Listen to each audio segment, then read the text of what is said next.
Good day everyone, welcome to my channel. And then in this tutorial video guys, we will learn the function of string copy in string reverse in C++ programming language. Before we continue, I would like to say thank you so much to all of my viewers, supporters, a fan and subscriber to my channel. Thank you for watching my videos, leaving a comment, like, and support to my channel. If you are new with my channel and then you like this video, please hit the like button. Don't forget to share, and please support my channel guys by clicking the subscribe button.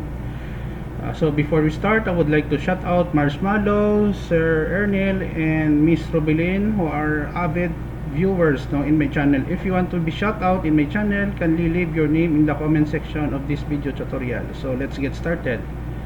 Basically, I'm using Dev C++ as my integrated development environment in writing my C and C++ program most of the time, sometimes called blocks.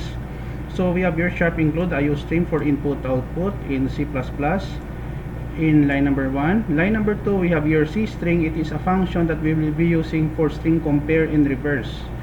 Using namespace std int main, it is the starting point of every C++ program. Begin char str150. I have here word computer programming is my hobby. String 7. So string copy strn copy. String 2, that is 7, and string 1 20. So we have here expecting to display here. And then we have here new line, and then the title of our program \t horizontal tab string copy in string reverse in C++. So it will display string 1 and then string 2 here, and then string reverse strrev string 2, whatever it is that is being copied. Okay, so close. So let us run our code so that we can see the output. Compile and run.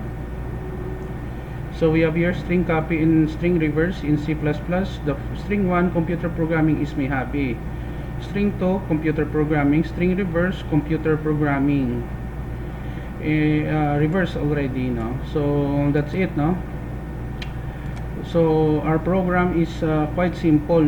It's the main purpose is to teach you how to use string copy and string reverse function in C++ programming language.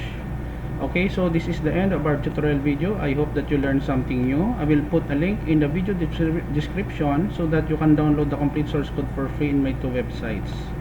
Thank you so much guys for watching. Don't forget to like, share, and please support my channel guys by clicking the subscribe button. See you in the next video tutorial guys. This is your friend Jake saying bye bye for now.